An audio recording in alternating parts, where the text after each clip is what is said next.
Hello everybody and welcome to my monthly update for June 2020. Now I'm very much aware that we've got a bunch of new viewers here since the Garden Workshop series and new ones who have jumped on since we've started the picnic bench project. More on those in a little bit. I didn't do a monthly update last month because I was on a hiatus. I was taking a quick break from YouTube after the lockdown and sort of between that weird period of being locked up and being able to come back to the workshop. Didn't really know what to do with myself, so I thought I'd take a quick break, which is why we didn't get a monthly update previously. Now, before we get stuck in with any of the talking points I have addressed for this monthly update, we're going to get stuck into everyone's favourite section, Hater of the Month. So this month's Hater of the Month is dedicated to each and every one of you who took issue with our new sponsorship for part 2 of the picnic bench series. Come on, you knew by leaving hate in that video you would get outed in Hater of the Month. Okay, I'll tell you what, I'll be fair with this. I know a lot of you are probably regular viewers of this channel and you're not necessarily the ghouls who come here to leave a bit of hate and then disappear. I know a lot of you who had issue with it were regular viewers of the channel and you just sort of saw it, didn't like it, left a comment about it and then moved on. I understand there's a lot of you guys out there. So for that reason, I won't out all of you guys. And by the way, those of you who did defend me in the comments by getting back to those people, thank you so much for that. You said it better than I could, to be honest. Thing is with these sponsorships, right, is I don't do YouTube to make as much money as possible. I'm not aiming to be the next Jeff Bezos or anything like that. My goal with this is to simply sustain what I'm doing. I want to keep this bench here. I want to keep this set in place. I want to keep Rob in the workshop filming and editing for me.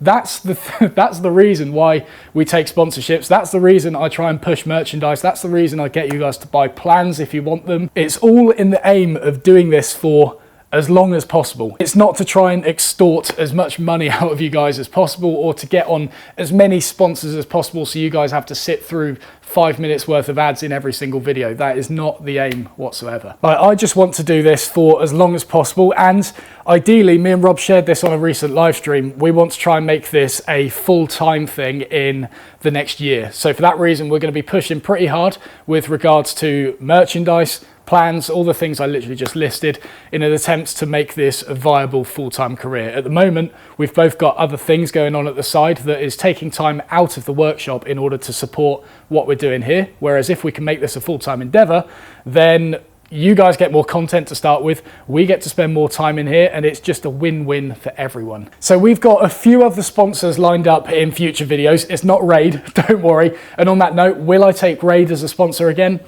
I don't know. I really don't know. It depends on the situation with money that month, I suppose. Now, what I will say is I have declined Raid a few times over the past few years. I reckon they've messaged me about 3 or 4 times in the past to work with me, but this particular time I kind of had to take it. The reason being, we've invested quite a lot in live stream equipment and other stuff behind the scenes around the workshop to the point where I found myself in a bit of a sticky situation having returned to the workshop with no material to work with and nothing to make this picnic bench with that we're currently working on at the moment. Hence why we had to take the Raid sponsorship at that time, and I hope you guys appreciated the creativity we tried to put into it. I didn't want it to just be a 2-minute ad read. I wanted it to try and sort of fit into the story of what's going in the workshop as well. And to be honest, me and Rob had a lot of fun filming it as well. We spent like an entire morning, if not more, trying to film that 2-minute segment.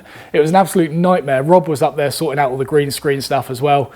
Pain in the arse for both of us, but it was a good experience. And also, you're not a real YouTuber unless you've done a Raid ad, right? And so to summarize all this in a couple of sentences, thank you to everyone who supported us in the comment section and who understands that in order to do this, you need a bit of money. And those of you who are too impatient to sit through a 2-minute ad read, what I'd suggest you do is download this game called Raid, right? And while the ad read's going on, just play Raid.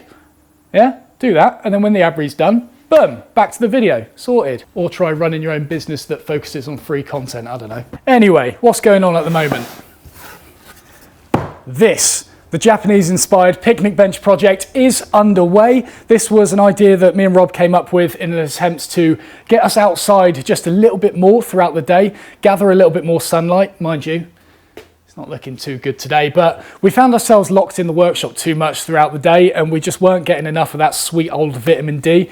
our energy levels were low, motivation levels were low, and since then we've like opened up the windows so we can actually get some natural light in, and that's made a significant difference already, let alone with having a dedicated area to have a nice little lunch midway through the day. And so this picnic bench, for those of you who aren't watching the series, is made from cedar, a nice weather resistant durable timber, and we're currently at the point where I've just finished cutting the bridle joints for the bottom of the table. And so the episode where I cut out all of this joinery will be coming out later this week. But I'll tell you what, this project is really fun because, you know, using templates, using rigid orthographic drawings, this isn't something I've done since I was in the second year of the degree at Wood, which was it would have been about 4 years ago. It was the first project I did on YouTube, was the last time I did a project that required this kind of setup. And now that we're kind of knee, waist deep in the project, we're starting to uncover a few issues that will obviously be uncovered in the future episodes. But for those of you who are not watching the series, might be worth catching up now. It's going to be a good one. Now, in terms of other projects,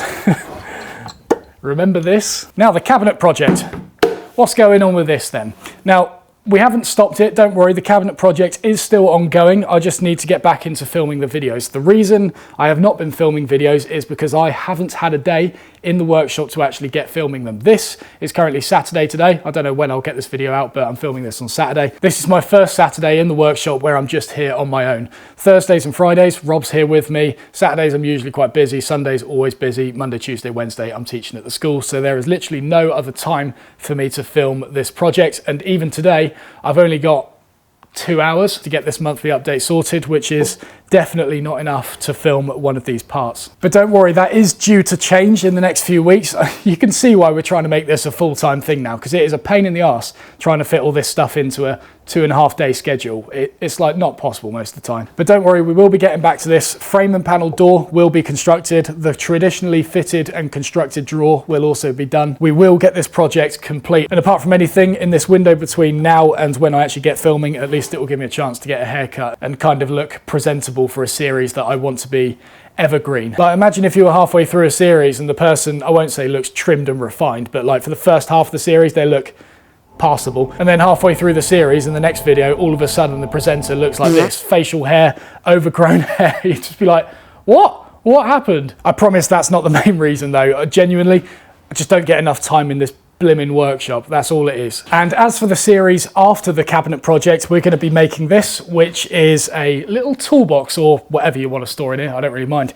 This project was heavily requested after many of you saw the toolbox sat on my red tool chest over here. That's a nice brown oak version. This is currently one that I was making alongside the students at Wood. It's a project we're teaching them this year, but this will be the third project in the free online woodworking school. Obviously dovetail carcass, miters at the top. This is a solid wood lid, and I've actually put a cool stain on it to bring out the grain. You fit hinges on it, there's going to be a lock at the front, and there's a nice tongue and groove base on it as well. And so for this tool chest project, I'm going to film the entire thing before releasing the first video to prevent any problems like we've had with this cabinet project, in that a global pandemic just casually comes along and cuts the series in half.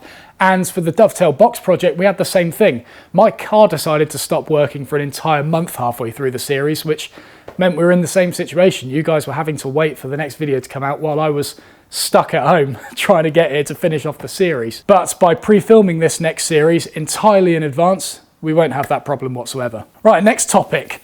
Products and merchandise. So in that short period of time between coming back to the workshop and when Rob got here, I got to work sorting out the next batch of knife prototypes that are due to be released in a couple of months. And so these ones are currently complete, and then we've got another batch here that are still due to be turned. One of these snakewood ones, I think I've got 4 here.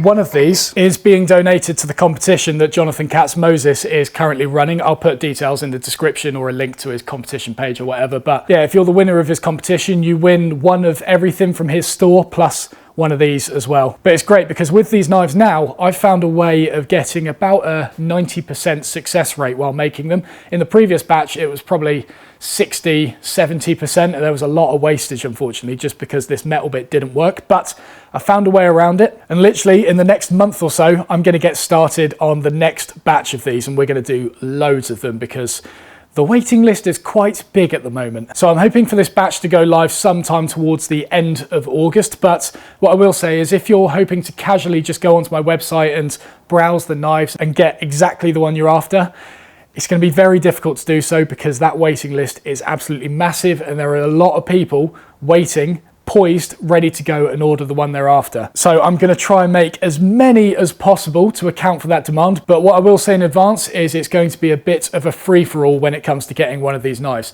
Patrons of $10 or above, you will get pre-access to the launch, so you will have a much better chance of getting the knife that you're after. But if you're unable to support $10 on Patreon per month, don't worry, hopefully there will still be knives available at the end of that pre-launch, but it's going to be much more difficult for you to get the exact one you're after. So if you're after one of those bronze and snakewood ones, they're in pretty high demand at the moment. But what I would like to stress is if you're interested in one of these, make sure you get on the knife email notification list. There'll be a link to that in the description. It's knifeupdates.mattestlea.com. And when this batch is being made, you'll get updates on the manufacturing process as well as the exact date and time of the launch. So if you're interested in one of these knives, whether you're a patron or not, make sure you get on that waiting list, which is in the description below. Once you've typed in your details, it'll just need your name, surname, and email address. Once you've done that, it will take you to a form where you can put in your preferences for what metal and what wood you would like to purchase. This is not a pre-order because I can't guarantee you'll get the exact one you want, but it will give me data to work out what combination of materials is more in demand than others. I don't want to make a bunch of acacia and stainless steel ones if no one's interested in it and waste all this metal that I've purchased. But so far it's looking like snakewood and bronze is a pretty heavily requested one. Curly maple and curly ash is a pretty heavily requested one, and also bog oak as well. The price on these knives ranges depending on the wood and the metal combination you choose. Snakewood is obviously at the higher end of that because it is damn expensive to get and the yield from the logs is rubbish, whereas the ones like ash and maple with just a simple brass ferrule are at the lower end of that price bracket. Things like bog oak and cocobolo, they are somewhere in the middle, maybe a little bit higher. And then you've obviously got the walnuts and pink ivories, which are sort of mid to low price range. But if you're on the email notification list, I will send you a price table of all these different combinations in the month before the batch goes live. Another thing we're celebrating this month is the appearance of my pale legs again. No, well, we are kind of doing that as well. Recently, it was Bertha's 3rd birthday. 3 years since I slapped the final layer of finish on this thing, and she's seen a ton of abuse since then. But to celebrate that, we've released the Bertha 3-year anniversary merchandise, which is limited edition. Seeing as it's a birthday, we should have only made it released on one day, but we're kind of stretching it out over a month or so. So if you want to help us celebrate, grab yourself some of the limited edition Bertha 3-year anniversary merchandise, and we're also doing 50% off Bertha plans for the month of July. These plans include working drawings, construction notes, cutting list, and a 3D SketchUp model as well, all for the price of I don't know, an expensive pint of beer. But please don't forget what I said at the start of this video. We're trying to make this a full-time endeavor in the next year or so. So please be aware that any purchase of merchandise, plans, marking knife, anything like that really helps us support getting towards that goal. Likewise, things like Patreon or direct donations, or even just something as simple as liking every video, sharing each video, just things like that help us get one step closer to this goal. And so if you're able to do just one of those things to help us get one step closer to that goal, I promise in due course, we will make it worthwhile for you. More videos, more content, more value given to you guys, just everything. Everything will be possible if we can make this a full-time thing in the next year. Anyway, I'm going to call it there for this monthly update because I have rambled once again. Don't forget that we do a live stream every Friday at 6 p.m. BST. If you want to join in, if you want to ask any questions, and if you want to watch some live demonstrations that we have planned for the next few weeks, then be sure to tune into that. They're going to be at 6 p.m. BST Fridays every single week. Make sure you tune in. Thank you very much for watching, guys. If you enjoyed this monthly update, please do not forget to press the like button, subscribe if you haven't already, and we'll see you. We'll see you in the next one. Have a good one. Oh, and also stay safe at the pubs this weekend. Don't get stupid.